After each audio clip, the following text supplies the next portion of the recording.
Si PBBM, ayan, Marcos eyes strong defense investment ties in Canada visit. Hey! Uy, guys kaabang-abang lagi ngayon, especially ngayon, no? Yung pagdalaw ng ating mahal na Pangulo sa mga iba't ibang bansa. Eh kung nung pagdalaw niya ng Russia, meron siyang napauwi, no? May napauwi siya na ang tawag doon ng mga kababayan natin, 24 na nakakulong na pauwi natin. Ngayon, ang target naman niya is yung stronger defense pagdating sa investment ties. Yung palakpakan kagad dyan.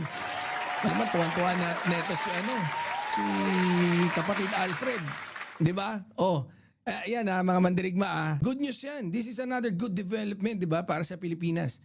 Ayan na, si Presidente Bongbong Marcos bibisitahin ang Canada from July 1 to 4 after receiving an official invitation from Canadian Prime Minister Mark Carney. Ayan. So, alam nyo, this is more than just another foreign trip.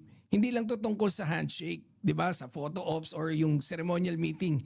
Ang agenda nila includes defense, and security, tapos trade and investment. May energy din, critical minerals, artificial intelligence, at marami pang strategic areas na pwedeng magdala ng long-term benefit sa Pilipinas. Guys, sa global economy ngayon, competition is getting tougher every year. Kaya importante na ang Pilipinas ay may strong relationship, sa mga bansa na pwedeng maging partners natin sa investment, technology, security, economic growth, 'di ba? Hindi pwedeng nakatingin lang tayo sa loob ng bansa natin. Kailangan active rin tayo sa international stage. So, palakpakan natin. Hindi ba kayo natutuwa dyan? Ba't di kayo nagpapalakpakan dyan sa baba? Nagbintang ka agad Hindi kayo natutuwa. Wala, mapangin. Hindi ganun. Nako, magagalit na naman. Oo, iyakan na naman mga DDS niya, malamang.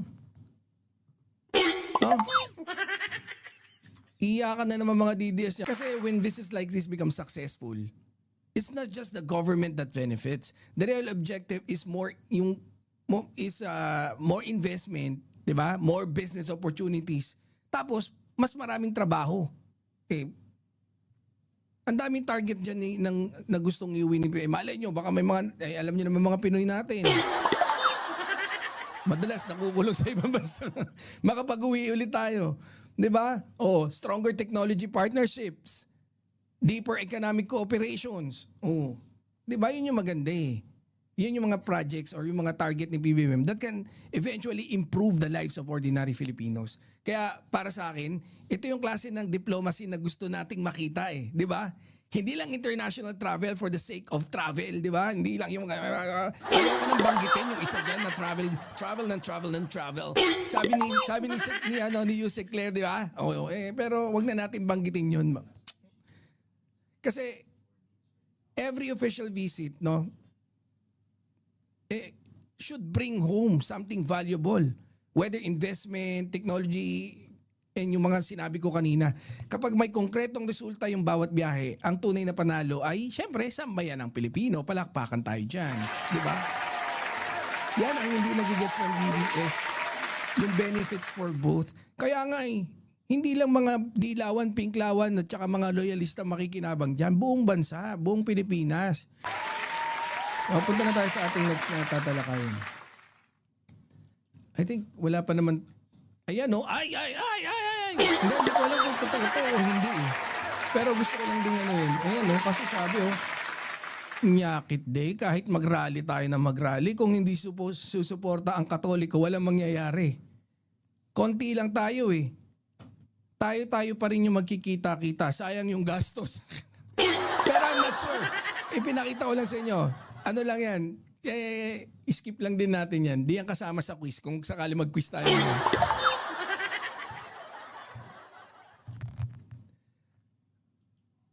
At saan yung isa?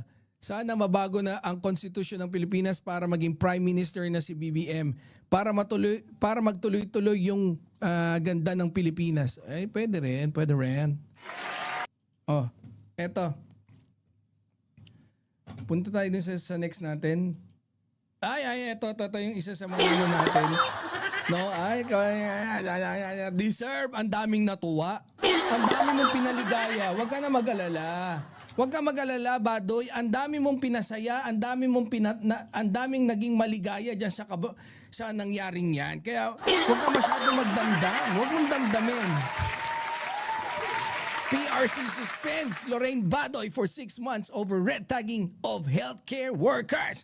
Tingnan nga natin. Alam ko may post ako sa Facebook. Panood na lang natin yun para...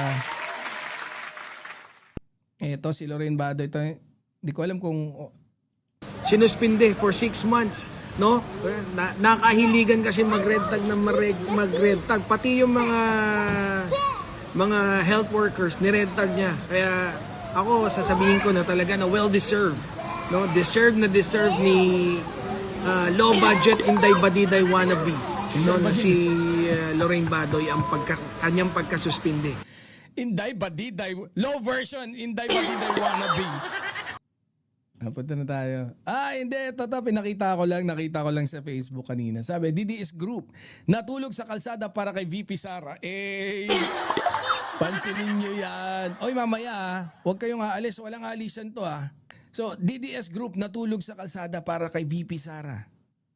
For what? What the heck? Nagpapakahirap kayo dyan?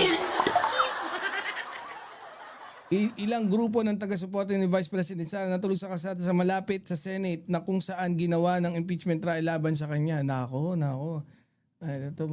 Ayan, parang ang lungkot mo naman, Dodong. Ang lungkot mo naman, Manong. May goatee pa, yes. Pero anyway, sana matauhan na kayo dyan sa mga pinagagagawa nyo dyan, mga kababayan ko. Pero sarap ng tulog na ito. Hubad kong hubad Wala ba dyan? Kita pa yung utong Baka maano tayo na ito. Ma-report pa tayo Nak ng teteng, kita utong mo, brother. Anyways, wala ganyan. Gusto nila nakakaawa man. Siguro may gusto silang paninindigan. Baliw na sila kay Sara, sabi ni Ma'am Ninita Umali. Anong kolakuhan niya nandito? Hindi ko alam kasi siguro anti-impeachment sila. Pag natulog sila dyan, baka akala nila titigil yung impeachment. Libre foods ba sila? Hindi ko alam kung libre foods din yun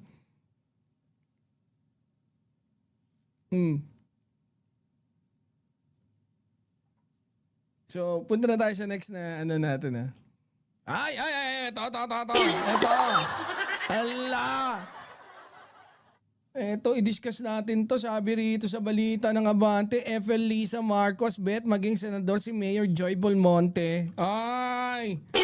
Hindi ko makita yung isang sinabi kasi parang sabi ng ating First Lady, ang pagkakasabi ni First Lady sabi ni First Lady, ang galing talaga ng mayor nyo rito, no? Si Senator Joy Belmonte.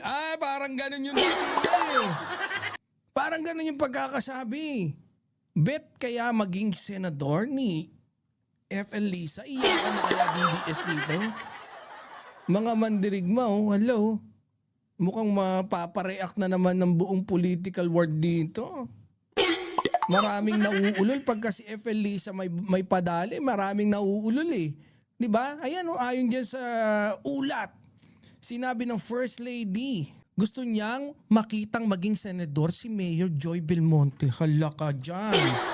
Hala ka, iyakan na. No? Masyado pa sigurong maaga para mag-celebrate at mag-panic mga DDS. Huwag kayo masyadong kinakabahan. Masyado pang maaga para celebration o panic. Panic o celebration? Mamili na lang kayo. Pero, teka muna, simpleng expression of support lang ito. No? Huwag kayo masyadong kabahan. Hindi kasi, alam niyo si Joy Belmonte dati, parang hindi masyadong malinaw kung nasan yung side ni Mayor Joy Belmonte. Ngayon, mabuti pa ang First Lady ngayon. Maraming nagagawa kaysa sa nakaraang administrasyon. Syempre, sino ba naman yung First Lady rin noon? Si Bongo. Puro malasakit. No? Kulang sa kilos. Kulang sa kilos, puro malasakit. Pero syempre yung mas exciting no? Ano kaya ito makakaapekto sa susunod na political alliances? 'Di ba? May mabubuo kayang bagong tandem? May mga matatakot kaya? O may biglang magbabago ng diskarte? Oh. Nako, ano kaya ibig sabihin ni First Lady dyan? Pero wala tayong magagawa kung talagang gusto patakbuhin ng bilang presidente. Hindi binabisi. Baka ano lang, baka ano. Senador